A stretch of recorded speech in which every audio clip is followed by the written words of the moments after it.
Museum was doing a big show of Cleopatra, and they asked me if I'd be interested in doing something. I was, but it took me a long time. You don't just do it. And I had the idea that Cleopatra isn't about her head or her beauty in that way. It's the stance. It's the way she holds herself, the proudness.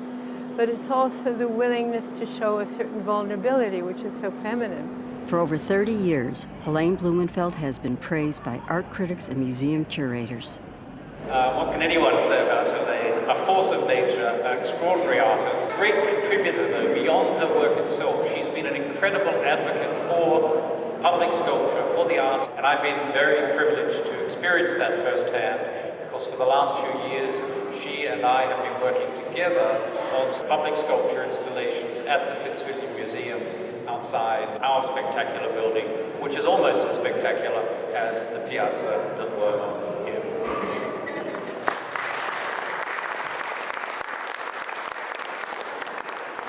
What I believe very, very devoutly is that the only originality there can be in any artwork, in any creative act, has to come from making a connection between your own being and your art form. And when you can do that, you're expressing something that no one else ever could, because it's you. After her PhD in philosophy at Columbia University, Helaine married York Blumenfeld, son of the photographer Erwin Blumenfeld. York and I decided to have a life together, and we were living in Paris. And he said, "What are you going to do?" And I said, I think I want to study sculpture. In 1965, Osip Zatkin saw Helaine's work in Paris. He told the school that the artist should report to his studio the following morning. Initially shocked on discovering the artist was a woman, Helaine went on to become his favorite pupil.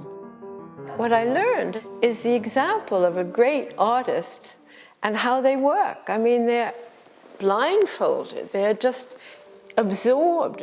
In 1968, Blumenfeld had her first exhibition in New York, which was a sellout show.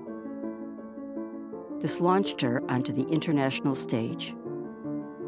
In the 1970s and 80s, Helaine exhibited her work in galleries in the United States and across Europe, from Paris to Oslo to the Whitefriars in Coventry. Moving from New York to Cambridge, she shared her time between her new home, her studio in Pietrasanta, Italy, and regularly exhibiting her sculpture worldwide. In 1985, Blumenfeld exhibited alongside Henry Moore at the Alex Rosenberg Gallery in Manhattan.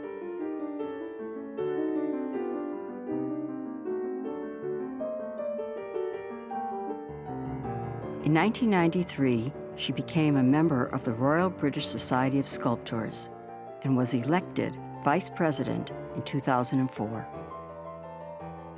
In 2007, Blumenfeld was awarded the Pietrasanta Prize, the first woman to receive this prestigious award. In 2011, she was awarded an honorary OBE, an acknowledgement for her remarkable contribution to the arts. I think it's very typical of one kind of work that I've done. Clear lines, very flowing, very simplified to reduce something to its essence. And when you do that, you reach a level of abstraction that pleases me. Whereas some of the marble pieces, all of the marble pieces, take a very long time to emerge and to evolve.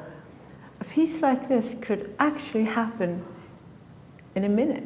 In an interesting way, flight and this sculpture, which is called Struggle, are the two sides of the work that I've done really from almost the beginning. Both of them are reductive, but the reductivity of this one is so complex. And really trying to show something very emotional, two figures both so abstracted that you maybe don't see the figure in them, struggling for space, struggling for freedom. The idea of it comes over days maybe, but making it work can take a very, very long time. In 2012, the Fitzwilliam Museum exhibited a selection of her monumental work. This is probably the most autobiographical piece I've ever done because, in a way, it's one figure very rooted to reality, holding up another one that's able to fly because this one is so rooted. If you see it from here, it's like one angel that was torn apart. And my idea was that we're all angels with only one wing. We need another angel before we can fly. Blumenfeld is interested in the impact of monumental sculpture. We are beginning to see that sculpture can create a new public space, it can give meaning to an environment, it can create a community, it can create an atmosphere. And in a very exciting way, this sculpture, maybe more than any other, represents what I'm trying to say.